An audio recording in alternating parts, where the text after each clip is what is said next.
Hello, it's Gary here from Rise of the Gay Cinephiles. Throughout our video nasty season, a trigger warning will be in place for sexual assault, animal cruelty, graphic violence, racism and other forms of bigotry as we discuss these films from a very different time. It may not apply to all of them, but it's best to keep the trigger warning here just in case. Enjoy the episode.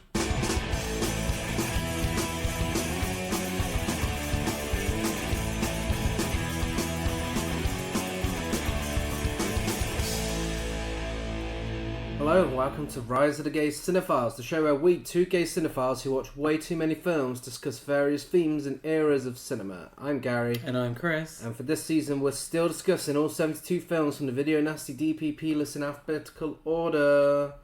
This week we have a very special episode appropriately titled D is for Don't. I say appropriately because this was the BBFC and every Tory's favourite word when it came to watching silly little horror films in the 80s. Coincidentally, it's also a word that countless characters ignore in all of the films we're discussing today, resulting in their demise and our boredom for most of the films. The only don't that we have for you is don't waste your time on these films, but do listen to us having a bitch about them. Yeah, I couldn't have put it any better myself. I think it should be W for won't, as in I won't be watching these films again. So make the most of this. Yeah. One film is innocent, but yeah, we'll leave you with that suspense for now, whilst we discuss what's new with Chris and Gary. Oh, we've watched some great films at the cinema, haven't we? Since our last episode. My highlight, it was a difficult choice, but I've gone with Superman. That is a shock. Thoroughly enjoyed Superman. I feel like over the last 8 years that I've been with Gary, I've been converted into a superhero fan or comic book movie fan or whatever. Because I was never interested in them, and they've been hit and miss. Quite a few hits, but recently quite a few misses.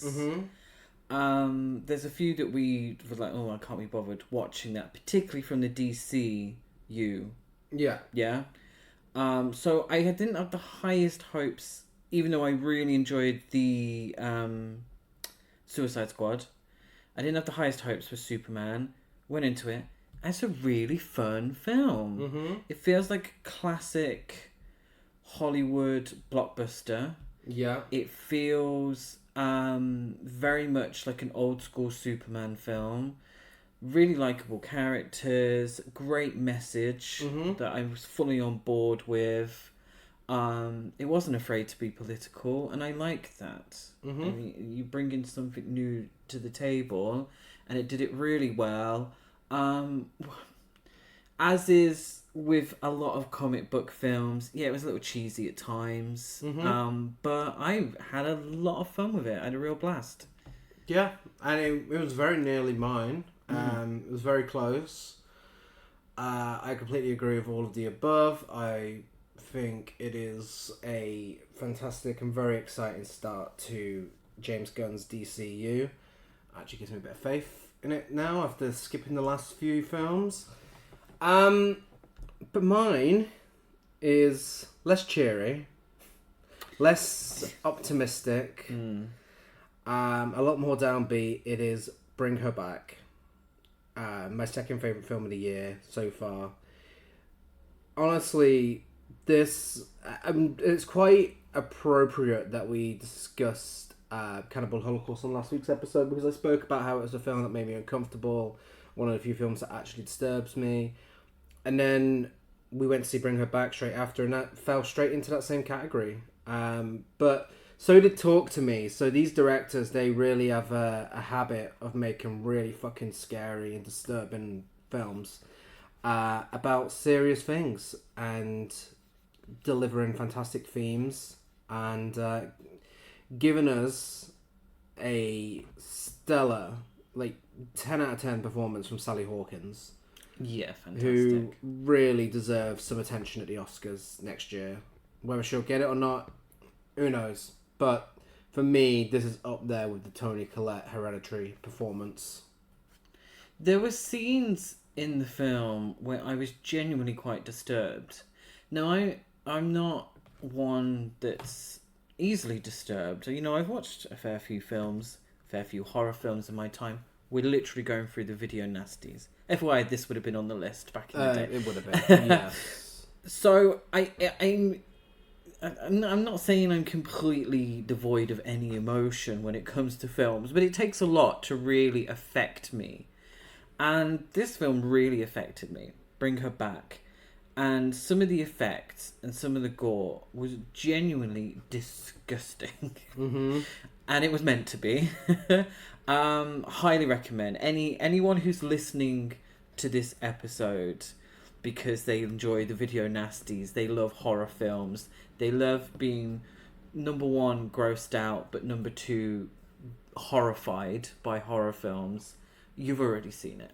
Yeah. You should definitely go see it if you haven't. Well, I mean, you haven't, because it's actually not released until... Oh. Unless you're in America. Oh, we got a little preview, didn't we? Yeah, I think it's this week, actually. Yeah, Scream and Scene at Odeon. We didn't get like a special invite to the premiere or anything. Well, but... it was part of a unintentionally depressing triple bill of that and more, and Apocalypse Now. 2 other 5-star films that were absolutely depressing. Yeah, we for some periods of time we decided. Well, we didn't decide that the planets aligned, and it just gave us the most depressing films, one after the other, at the cinema. That we had to watch The Devil Wears Prada in between just to cheer us up. Yes. Fantastic films, like really phenomenal. Like Apocalypse Now, wow. Amor, beautiful, amazing film, but fucking hell, depressing. Yeah. But yeah, no. My highlight is Bring Her Back. Chris's highlight is Superman. And do you have anything else? What else did we... Oh, wow. We really enjoyed... We seem to be the only ones that did, but really enjoyed... I know what you did last summer. That definitely deserves some. Yeah, it deserves a minute of our time. I would say if you're a fan of the original, go and see it, but judging from the reactions it's got, I don't even know so much. I don't know personally. I mean, I loved it, and that's... what I'm here to tell you. It's campy. It's very... I said to Gary, and I should have put this on Letterboxd, whatever. I hate writing reviews on Letterboxd. But I said to Gary when we left the cinema that it felt like the writer-director really, really wanted to make a Scream film. Yeah. And they went to... she went. Yeah? Yes. She went to... Fantastic female director. She went to the studio and said, I really want to make a Scream film. He said, the best we can give you is I know what you did last summer. She said, yes, I'll take it. Yeah. Because it's almost comedy. Mm-hmm. It's absolutely fan service. Yeah. In the best way possible. Some people, there's a area of the internet that hates fan service in films, in requels, sequels, remakes, hates fan service. And I don't really get it. I'm like, well, if you're a fan of the first film... you'd want to be serviced. Wow. When it comes to sequels and requels and remakes and shit. So I don't really get it. It's a hell of a lot of fan service, and I was a fan, and I was pleased to be serviced. Yes, I completely agree. I say ignore the bad reviews, go see it, make your own mind up, make your own opinion of it. But if you want a camp, queer, slasher film, it's your one. And the thing is, it didn't even make that much money opening weekend, which is so sad because we need more camp, queer, slasher films. Like, go out and support queer filmmakers. Go out and support female filmmakers. Just don't take it so seriously. Yeah, it's not a film to be taken seriously. It's stupid. You're entitled to your own opinion. Yeah. As for... But listen to us. Yeah. As for Shelf Love... We do a bit of Shelf Love, and 88 films since the last episode. I mean, obviously, I can't tell you, we can't tell you everything that's been released on physical media every 2 weeks because you don't want to sit through that. But we will continue giving you our highlights, and 88 films have released an absolute classic on 4K, Murder Rock. Yes. Go and check that out. I genuinely never thought Murder Rock would get the 4K treatment, but it's amazing to see. Murder Rock, probably one of Lucio Fulci's lesser known films. Yeah. But if you like camp slashers, you'll love Murder Rock. Yeah. Okay, let's get back into that fucking nasty vault to discuss the only good film we're going to discuss on this episode. It's Don't Go in the House from 1979. Don't enter the corridors of a twisted mind. If you go forward, you'll find insanity. If you climb these stairs, you're heading for madness. And soon, you'll share the terrifying secret behind this door in the room of steel. Don't go in the house. But if you do, don't say we didn't warn you. Don't go in the house. Rated R. Now, are you ready for this one? Because quite a few. AKA, On the Threshold of Horror, The Flames of Hell, The Flames of Hell, The Corridor of Terror, Pyromaniac, Don't Come. Oh, sorry, excuse me. That was my Pornhub search. Violence in the House of Horror, Maniac 2, Don't Go Home, Burning Death of Horror, The Terrifying Burning, The Dismemberer, makes no sense, The Maniac, Do Not Enter the House, The House of the Living Corpses, and the working title, which has been very confusing, The Burning. Yeah. My favourite, I would have to say, is The Threshold of Horror, because it's given me Hammer. I think I would have maybe been a little missold PPI. Yeah. But I do love that as a title. I'm going to go with the actual title because it's the only one... Actually, no. It's one of two of these films where it predominantly features what it tells you not to do. That is true. Yeah, so that Don't Go in the House is my favourite of the titles. Yeah. I do enjoy Don't Come, though. I don't know where that fucking came from, but okay. Written and directed by Joseph Ellison. Co-written by Ellen Hamill and Joe Masefield. Ooh. So it's nice to have a bit of women in horror. Yes. Starring Dan Grimaldi, Robert Osth, Ruth Dardick, and Charlie Bonnet. And it's about a disturbed young man who was burned as a child by... I say young. No offense, sorry. Who was burned as a child by his sadistic mother and stalks women with a flamethrower as a consequence. The actual premise is... Please excuse my language here. Some faggot watches his co-worker burn in an accident and returns home to find his abusive mother dead. Logically and mathematically, that can only mean one thing. Become a misogynistic serial killer who enjoys playing disco loudly and killing his victims with a flamethrower. I don't throw the F slur around willy-nilly. The beginning of this film, the F slur is said a lot. Yeah. There's a big thing about him not getting involved in a situation. So his co-worker is set on fire accidentally, and he just watches. Yeah. And so the management come along and say, why are you just watching? Why weren't you helping? He was on fire. Are you some sort of F slur? And he said, I'm not an F slur. Well, only an F slur would watch someone burn. Because homosexuals are well known. They are well known for not this. administering Do you first not know? aid. Yeah, I'm sorry. We just want to watch people burn. Yeah. I mean, what do you think the song Burn Baby Burn Disco Inferno is about? No. Gay people watching people on fire. Well, he does like his disco. He does. He does. I have no fucking idea why this film is so obsessed with him being gay. I mean, there's a good argument for it. With the way he acts towards his colleague, but Was the way his colleague acts towards him? Yeah, there's definitely something between them, but yeah, I hope that isn't what it was going for. I don't think so. I think the thing is, if you're, and let's be honest, this is a rip off of Psycho. It is. If you're gonna rip off Psycho, you're gonna have those mother issues, closet case stuff going on, aren't you? Yeah.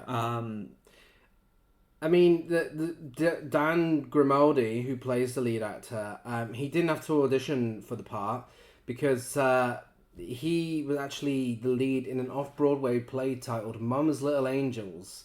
Oh. The director and producers came to see it several times and ended up asking him if he was interested in doing their film. I mean, that's a bit gay in itself. But good for him. Yeah, I think he did a good job. I think he did. These kind of films, it's like I said, these Psycho rip-offs were so frequent during this period. This, in my opinion, is one of the better ones. Yeah. Has one death scene that makes it incredibly memorable. But I think he does a good job of playing the psychopathic killer. Yeah. It reminded me very much of a film that we really enjoy, Christmas Evil. You know, where it's kind of, you kind of feel sorry for him in a certain respect because of what happened to him when he was younger, but obviously don't feel sorry for him because of his actions. Yeah, he's a creepy incel. Yeah. I do, and this happens a hell of a lot in these films, a massive amount, is that the insinuation that abused children grow up to be criminally insane. Yeah. Always an iffy one. Doesn't work. It's hasn't aged well at all, because all of these films have they come across as misogynistic because they blame the mother. Yeah. Like his actions, in many ways, is blamed on his mother in this film. And I don't think that's particularly fair, because he should have just got therapy. I mean, the mental Instead health... of killing women, maybe he should have gone to see a psychotherapist. The mental health representation in this is a fucking dream compared to the fourth film today. Yes. So, at least there's that. It wasn't prosecuted, by the way. And it was the last proto-slasher film to be released before Friday the 13th, which changed the industry forever. I.e., this film deviates a lot from the slasher norms that Friday the 13th will establish, such as having a low body count and no clear-cut final girl. But what it does have is a Playboy model, Joanna Brusche, a dancer in the Playboy model at the time, and her real name was Deborah Richmond. This was her only role. Not the only Playboy model we're going to be discussing today in this episode. No. But, yeah, as we said, a man literally gets set on fire. The biggest concern is who is and isn't a homosexual.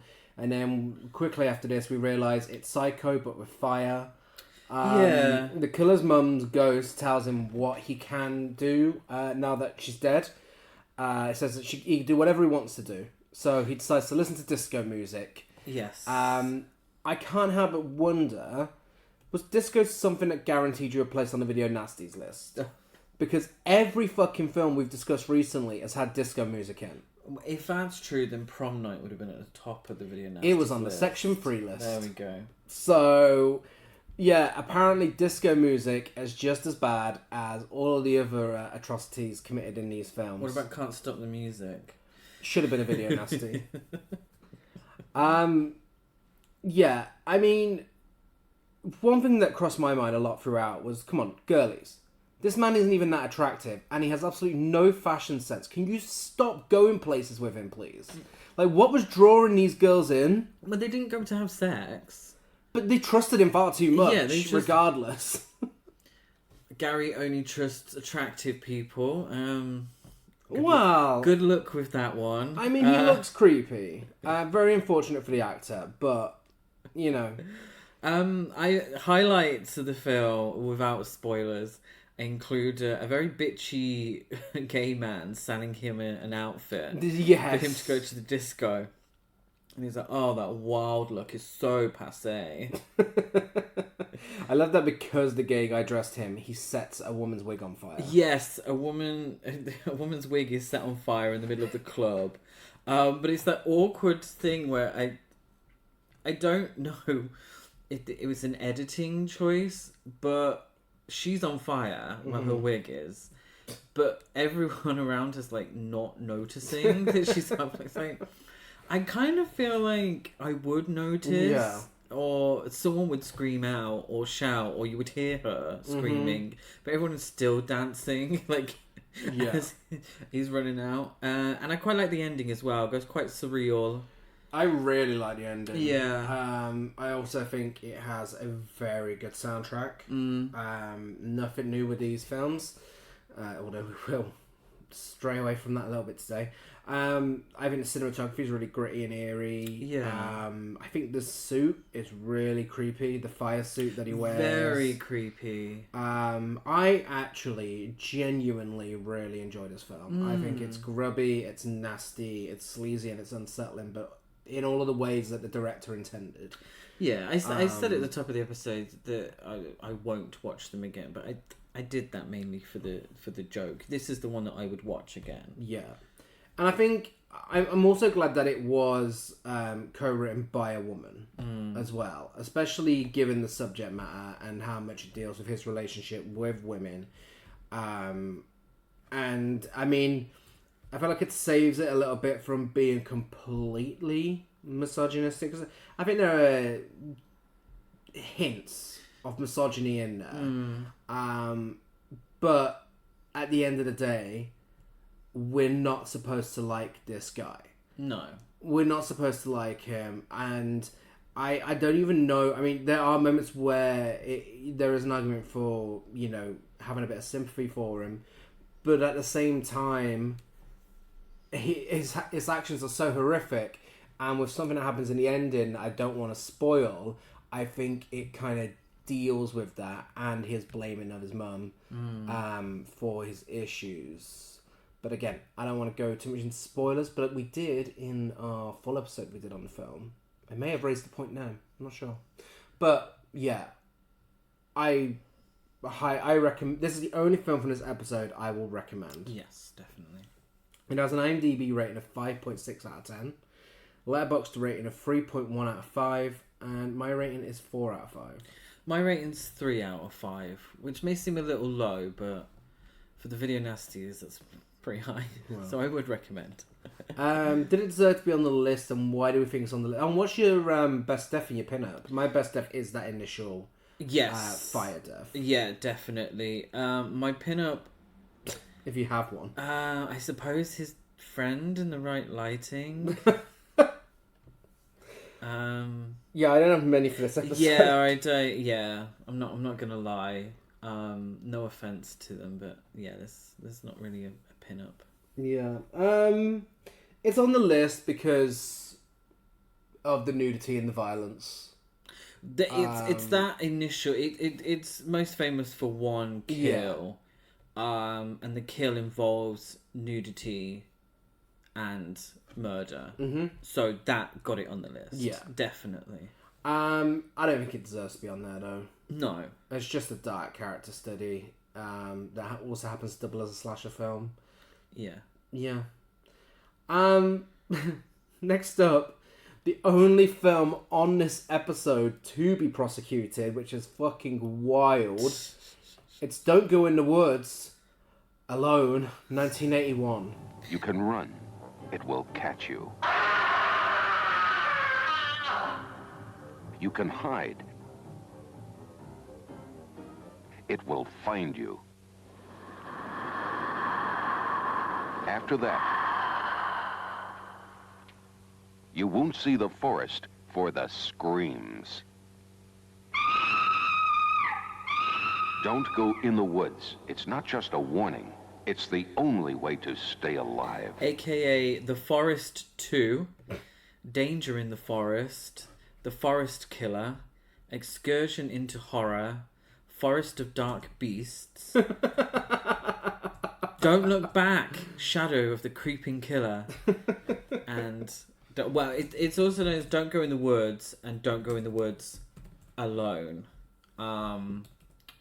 So, what I don't get is that, I don't think it's a spoiler, but they do go into the woods. Mm-hmm. Yeah, and they don't go alone. but yet they still have issues. That's true. My favourite... Now, I love Excursion into Horror. Excursion into Horror. I love that one. The Forest is a real film, by the way, and it's just another slasher film set in the woods. Yeah. My Was favorite, that on the Video Nasties list? I don't think so. My favourite title... but the funny thing is, it came out the same...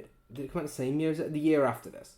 Yeah, the Forest came out the year after what is supposedly The Forest 2. Fantastic. Oh, yeah. The one about the beast, what was that one again? That was Forest of Dark Beasts. Fucking dumb. That's my favourite title. Yeah. That makes no sense. How dare you. At all. Not even close. There is nothing... Yeah. The Forest looks good. So this is directed by James Bryan, written by Joseph Ellison. James Bryan, director of one of my favourite trash pieces, Lady Street Fighter. Don't know how he also fucking made this. Stars Jack McClelland, Mary Gale Arts, James P. Hayden, and Angie Brown. And it's about 4 friends camping in the woods who inadvertently stumble upon the domain of a maniacal killer. Or the real premise, random people in a random forest are killed off randomly by a random dude in random ways. Yeah, pretty much. It's all just completely random. So Video Nasty is a funny title for this film because it was prosecuted, as I said, in 1984. Its initial DVD release passed uncut at the 15 certificate due to the film's ultra-fake effects and overall cheesiness, which greatly reduced the chance of it being offensive to most viewers. Yes. It even has a lovely cheesy theme song based on the Teddy Bear's Picnic. Mm-hmm. What do you think to that? Annoying. Tom Drury, who plays the maniac, also worked as a singer. One of his songs can be heard playing in the deputy's car early in the film, so nice for him. And according to James Bryan, actor Jerry Clean, who plays the guy killed in the wheelchair, was once at a screening of this film and couldn't quit laughing during his scenes. This annoyed a woman sitting in front of him. She turned and said to him, "That's not funny. What if it was you in the wheelchair?" It was. It was. Yeah, so everyone had a lovely time making this film. Yeah. Good for them. Yes. Good for them. Did not have a lovely time watching it, if I'm honest. But both times. Mary Whitehouse. She didn't watch this. She really just picked things out of a lucky bag, didn't she? Yeah. Like, she didn't even look, and she just put her finger on titles. Because this is fucking ridiculous. This film is so inoffensive. It's so harmless. I was hoping for it to be a bit offensive to fucking liven things up. Yeah. It's so boring. But I mean, there are some things. The Fruity Police Force, all of which are seemingly gay, apparently. Rather fruity. The dubbing and sound effects are wild. It kind of sounds like they were added in modern day. Like, I use these fucking sound effects in college. Yeah. Stupid, but it makes for some amusing scenes. It might hold a record for the amount of times Dick is said in one film. Because there's a character called Dick who someone's looking for. Peter, you better bring it up the rear. Best bit of dialogue. Someone gets a bear trap to the face. And my personal... Actually, no, bring it up the rear isn't the best line of dialogue. My personal biggest highlight here is this one bit of dialogue. "Say uncle. Say it, bag of bitch. Say uncle." He said it to his girlfriend. Yes. Messing around. He did. So what did you think of this film in which the killer is literally just a hairy man with beads on his face? Yeah, I absolutely hated this. The killer was given off the Hills Have Eyes reject. The acting is absolutely abysmal. With Dr. Maggie being a standout. Like, really, truly awful. Horrifically dubbed. I can appreciate a so bad it's good horror film, but I found this tedious and dull. It's funny to begin with. It just loses it. I was going to say Sister Street Fighter. Not Sister Street Fighter. Lady Street Fighter. Lady Street Fighter is a so bad it's good film because there's stuff that happens in it. There's somewhat of a plot in there. It's a confused plot, but there's something going on. This is just... I think the problem is it's something I've seen 1,000 times now. Yeah. I like woodland-based horror films. I enjoy them. I have a fondness and nostalgia for those sort of films. So I think I am going to judge it based on the other ones that I enjoy so much. And it really is bottom of the barrel. It is. There's a few things that I did enjoy. Like Gary said, the Fruity Police Force gave me a chuckle. There is a sleeping bag used as a piñata kill that I really enjoyed. Yeah. That was campy. And the soundtrack itself, not the...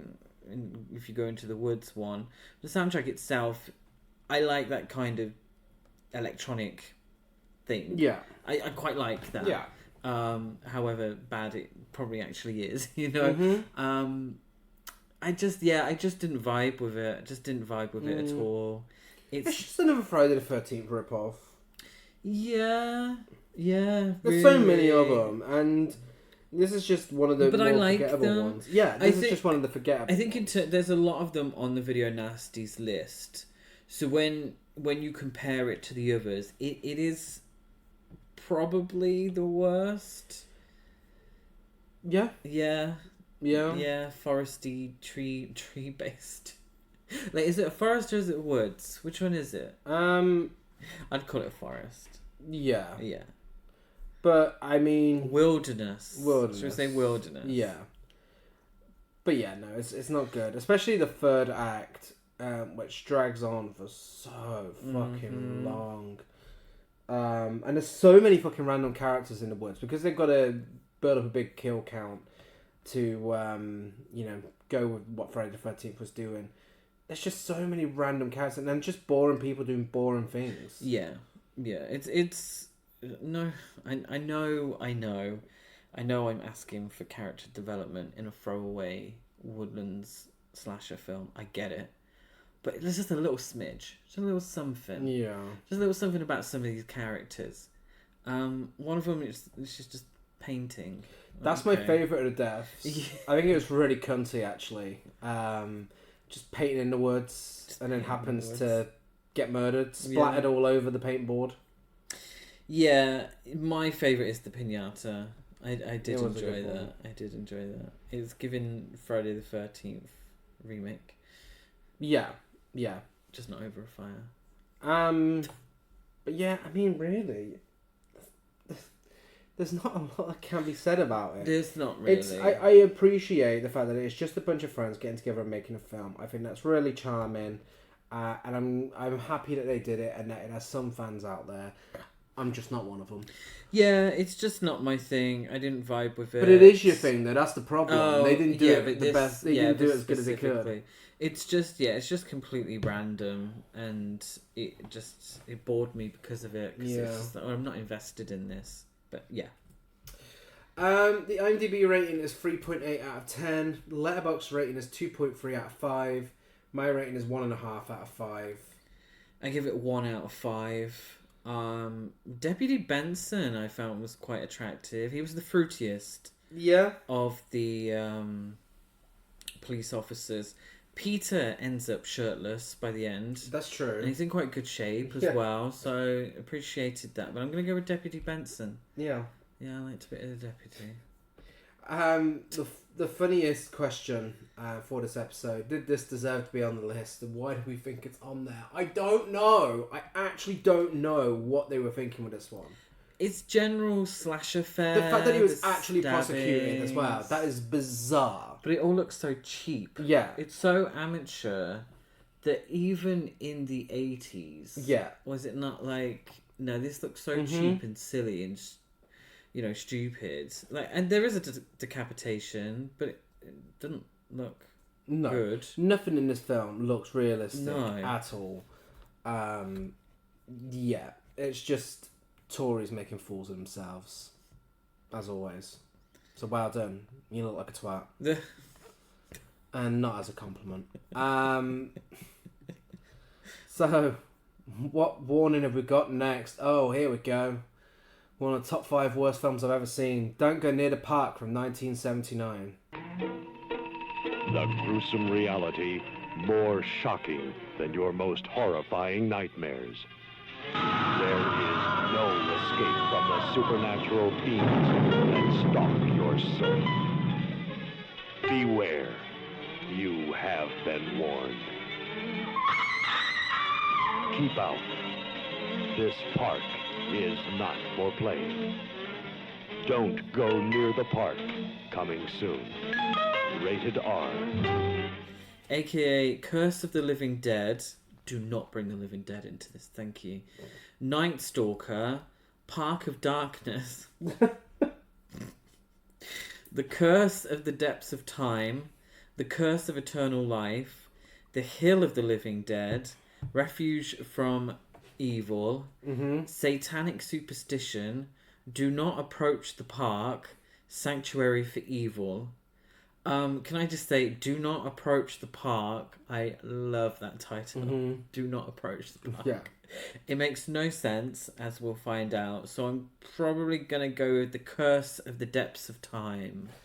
I quite like that one. Yeah, I'll go with that as well. Yeah. It makes probably the most sense. Written and directed by Lawrence D. Folds. Co-written by Linwood Chase. Starring Aldo Ray, Mino Pelus, Tamara Taylor, and Robert Gribbin. And it's about 2 siblings cursed in prehistoric times who survive for millennia by feasting on the entrails of young people. Yeah, okay. Prowling in what eventually becomes a park in contemporary Los Angeles. The real premise is, I haven't got a fucking clue, to be honest. But I do know one thing. It most certainly doesn't actually include a goddamn park.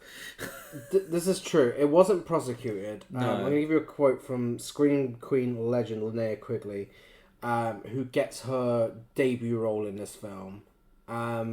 She said in an interview, my first horror film was a film called Don't Go Near the Park, and it was done by Lawrence Folds. He was probably 19, not much older than me. I went in, and it was when they had this casting call publication called Dramalog, and they had looking for a 19 to 24 looking woman. I sent my picture in, and they called me, and I read for the part of this woman that bears a child. They're supposed to age me, like she's all grown up and everything, and I had a real baby face then, but they used the worst makeup, and I just looked like I had stipple on. It was crazy. It looked so bad. The movie was terrible. She's not fucking wrong. Yeah, when they age her, it kind of looks like a weird face mask, but like a beauty mask. Yeah. This film is absolutely abysmal. It starts off 12,000 years ago with a shit version of the Flintstones. It's so weird. I genuinely thought it's called Don't Go Near the Park. Yeah. I thought this is going to be your basic slasher film based in a park. Why would I ever think that? I know. And it's not. It starts off in prehistoric times. Yeah. An old woman is talking absolute shite, and it's just a really bad mask. Yeah. She has apparently no nails. old ladies were willing to act in this film. Well, this is Barbara Bain. So Barbara Bain was famous for the Mission Impossible TV show. So she was Aldo Ray, I think, and Barbara Bain were semi-famous, but maybe a little desperate by 1979. But she's got some fierce red nails. Yeah. So apparently in prehistoric times, they had bright red nail varnish. It comes across more like a Herschel Gordon Lewis film. It does. Than an actual slasher film that I was expecting. Yeah. But it's not as fun as a Herschel Gordon Lewis film. No, it thinks it's Blood Feast, and it's kind of ironic that it's set that this scene is set 12,000 years ago. Because let me tell you right now, it feels like someone from fucking 12,000 years ago wrote this based on how they thought people would talk and act in 1979. Because no one in this film talks like a normal fucking human being. It's bizarre. One of my favourite bits of dialogue is Linnea Quigley's old lady mother, old maiden mother. Mm-hmm. She says when her daughter is given gold by her dad, she's like, fucking gold! She's gold and I'm copper. And he says, that's it, bitch. You said it. She's better than you. Yeah, so Linnea Quigley's character is Bondi's mother. Doesn't get a name. Just Bondi's mother. So the Bondi is the kid that's been born so that they can sacrifice her to live forever. After they've been alive for 12,000 years, or whatever. Do you not think they don't want to carry on living? Like, they're not fed up by that time? Whatever. Who cares? So she didn't get a name, but her main character trait is she does the worst thing a woman could ever do, not bond with her child. And instead of trying to help her, she's made the villain. Yeah. And she disappears as quickly as she comes within the film. But the character of Bondi, she ends up running away from home for some reason and whatnot, and then she finds her what would be her prehistoric aunt. But it's never like revealed to her. I don't know. I gave up pretty early in the film. The character of Bondi is 16.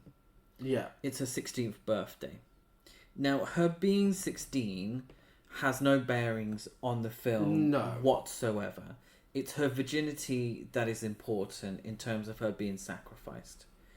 So what we get is scenes where she's sexualized, scenes where she's sexually assaulted, and the actress bares her breasts. Now, there's no reason why this character would be 16, really, in terms of the plot of the film. So it's just incredibly creepy that we're told that this character's 16. Like, I believe the actress was older, probably early 20s. So the only reason you've done this is because you're a massive creep. And you're trying to sell this film to massive creeps. It's incredibly misogynistic. I mean, immediately, one of the first things you see is someone's top being ripped open. And they repeat this fucking stupid special effect over and over again of the chest being ripped open. And it's fucking dire. It looks like Play-Doh. It doesn't look good at all. Not even charming. But, you know, a woman's tits are the first thing you see when we get into modern day. A woman has a sign for a room to rent. This creepy man walks into her house while she's in the shower, grabs her when she gets out, and she's like, yeah, you can rent my room. Make it make sense. Like, this is so insulting to women. For some reason, Madam X is in this wearing a mask. Linnea Quigley marries creepy Mark immediately after meeting him. He becomes a family man. It almost feels like it gets to the point where we're trying to say that creepy Mark is the better guy in this film than any of the women that he's surrounded by, which is wild because he's a cannibal, just like his sister. But they have to be cannibals to survive or to keep young. Because of a curse that was put on them by their mother. Yeah, we get a touching scene where he reminisces about the good old days of 1,000 years ago. What was that to do? At the zoo, with his daughter. But the most horrific thing here is a child is introduced in this film. An 8-year-old child who, again, they make a point of the fact that he's 8. And this actor, definitely 8, you can tell. And he fucking gropes the lead girl because he thinks she's dead. Whilst comedic music plays. And then starts trying to chat her up. There's an entire conversation about him wanting to fuck her. And then it becomes some weird, like, trying to be a sitcom almost. Like, this you know, these kids, all these runaways, there's 3 of them, have come together and they've created their own little family, and it feels like it's trying to almost be a sitcom, like I said. Yeah. And that's when Elder Ray comes into it, and it's confusing. It's shit. It really is genuinely one of the worst films I've ever watched. Yeah. It was abysmal. Really abysmal from start to end. Yeah. Creepy, and not in a good way. Like, genuinely creepy. Like, you should be on a list. Kind of creepy. I do not recommend. I would genuinely say do not even go don't go near the park, don't go near this film, don't go near any of it. Really, it's just bottom of the barrel. Yeah, I just don't understand any of the decisions made here. I don't understand why it's randomly a comedy about an 8-year-old who talks and acts like he's 50. I don't understand none of it. I don't understand any of it. And you know it's bad when even the soundtrack is fucking shit. Yes. It just sounds like it's taken from other films. Yeah. And the best death is actually the one in the final seconds that we don't even get to see the full fucking thing. What was that? I'd fully switched off. Yeah, by the I end. mean, no, you can't say it's not, spoiler. no, I don't give a shit. I will spoil this film. When the 8-year-old gets killed on the slide, like she starts ripping his chest open. She does. Yeah, because that makes no sense. No. Yeah. Okay. Yeah. That actually. Oh God. Yeah. Wow, we watched this film really not very long ago, and I've just completely I had no space for this film in my brain. That's not even a spoiler. It's on the fucking poster. One of the posters for it. Is it really? Yeah. So it's kind of like your biggest shock of the film for anyone who's not weirded out by 8-year-olds trying to sexually assault 16-year-olds is a kid being killed, and you put it on the poster. I quite liked the poster. And this doesn't affect the rating of the film. The one with the like the Grim Reaper and that's a good. I'm on about a different poster. Yeah, no, but I quite. But also, why is there that. a snake going around her Yeah, arms? like tentacles, isn't it? Like, it makes no sense to the film, but I really quite liked that one. Yeah. By the way, no one goes near a fucking park. I think there's like 2 scenes with a park in this film. Oh, I suppose they're in the park at the end. They are in a park at the end, yeah. They're on a slide. Maybe this entire thing is based around that one scene. Don't go near the park. Shouldn't it be don't go in the park? Yeah. Or whatever. Who cares? Yeah. That's an IMDb rating, and I can't believe I'm saying this, but a 3.5 out of 10. A letterbox rating of 2.6 out of 5. The new I Know What You Did Last Summer has the same letterbox rating as this piece of shit film. No. Yeah. It's the law of averages, though, isn't it? There's much less people watched it. Oh, 1.1 thousand on Letterboxd. 920 people watched. I've rated it on IMDb, so... Well, I give it fucking half a star out of 5. Yeah, I give it half a star. I thought it was absolutely shite. Did it deserve to be on the list? Why do we think it's on the list? Absolutely, yes. Yeah. Yeah, definitely. Yeah, because of the weird child stuff. Yeah. Like, and the funniest thing is, that's probably not even why it was on the Video Nasties list. It's probably just because of, the 16-year-old, but her scenes where she gets her boobs out. That's probably why. And the scene where a woman's chest gets ripped open while she can see her breasts. Yeah. That's why it's on of course. there. Yeah, absolutely. Like, it's probably not even because of the creepy kid stuff. No. And that brings us to our final film of the episode. It doesn't get any better. It's Don't Look in the Basement from 1973. The makers of Last House on the Left warn you again. To avoid fainting, keep repeating. It's only a movie. Only a movie. Only a movie. You enter the nightmare world of terror on the day the insane took over the asylum. Don't look in the basement. Rated R. AKA The Forgotten, Beyond Help, Death Ward number 13, and The Snake Pit. The Forgotten I quite like because it does make sense. Yeah. Yeah, I think Beyond Help's insulting. The Forgotten's I think I would go for. And even though Don't Look in the Basement's a great title. It is. The Snake Pit was a Olivia de Havilland film. But yeah, so let's not do. Don't get mixed up. There is a basement in the film. Absolutely no reason why you shouldn't look in it though. No. Nothing happens there. No, it's true. Directed by S.F. Brownrigg, written by Tim Pope, starring Bill McGee, Rosie Holotick, Anne McAdams, and Jean Ross. And it's about a young psychiatric nurse who goes to work at a remote asylum following a murder. There she experiences varying degrees of torment from the patients, and it wasn't prosecuted. The real premise is some poor patient in a remote mental asylum are so bored they decide to start killing the shitty medical staff. And by the end of this slog, you'll want to do the same. It's loosely based on Edgar Allan Poe's The System of Dr. Tar and Professor Feather. I don't care. I have a bit of history with this film. Yes. So I was Miss Salt PPI on this one. Well, back in the day,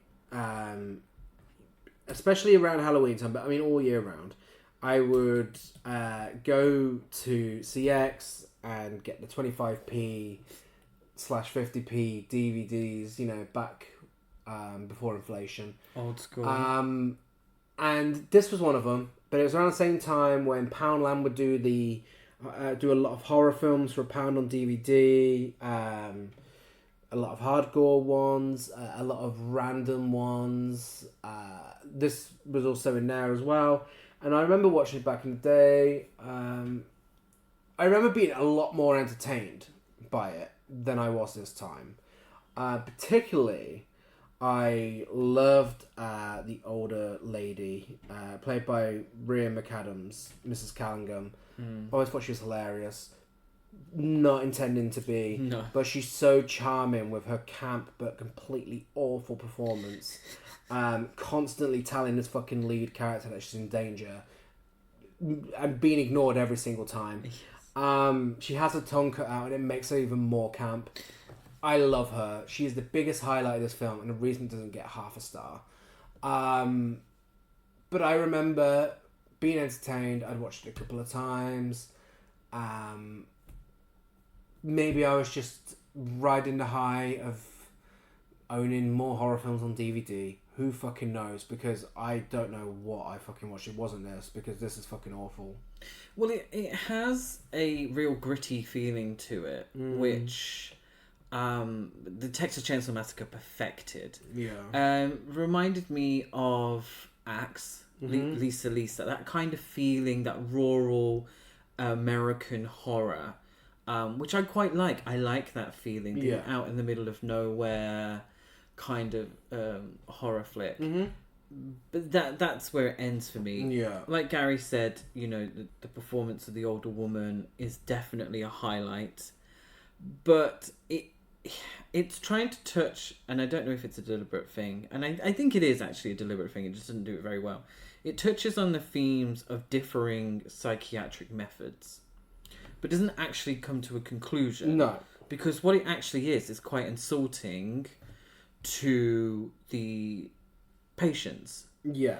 Because what it insinuates is that all of them are very close to just going on a murderous spree. And that is really, really iffy. It is. It's insulting to mental health patients.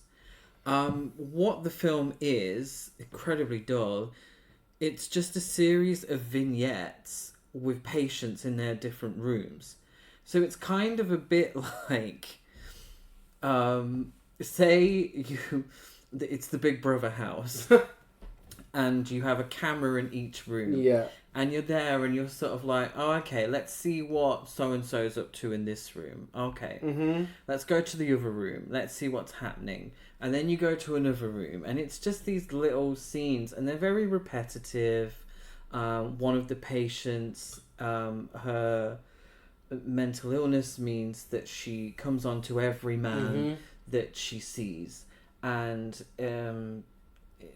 it's a reason for her to be topless for most of the film, and it's like, okay, what else? You know, it's like 3 times now. It's exploitation for the sake of exploitation. Yeah, it's insulting, and it's boring, and it could have said something, it could have done something, and it chose not to.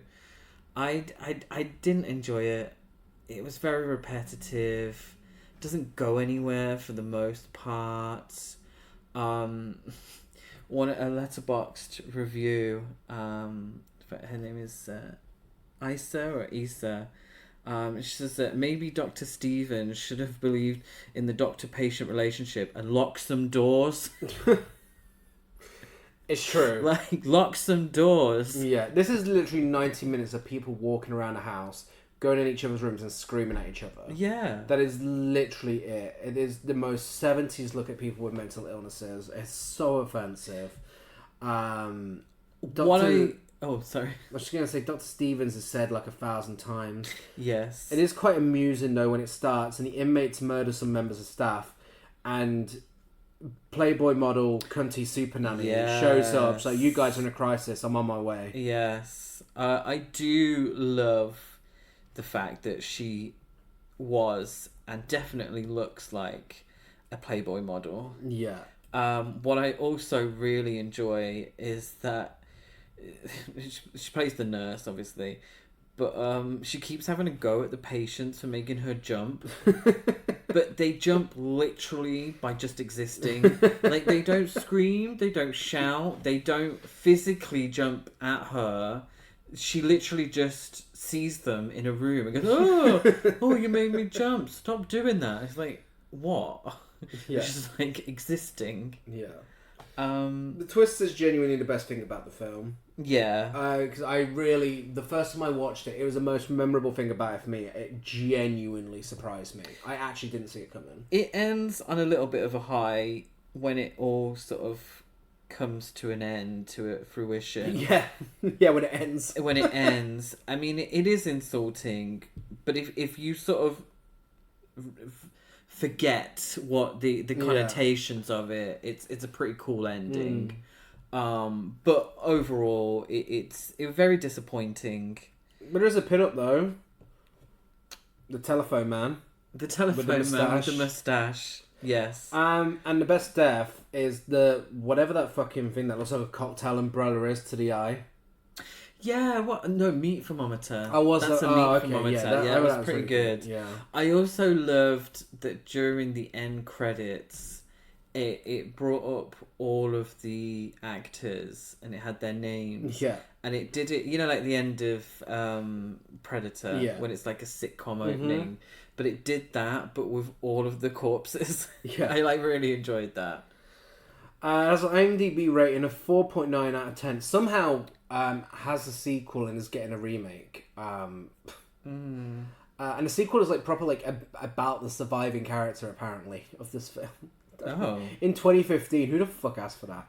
Letterboxd rating. Is the actress still with us? I don't know if it's the same one.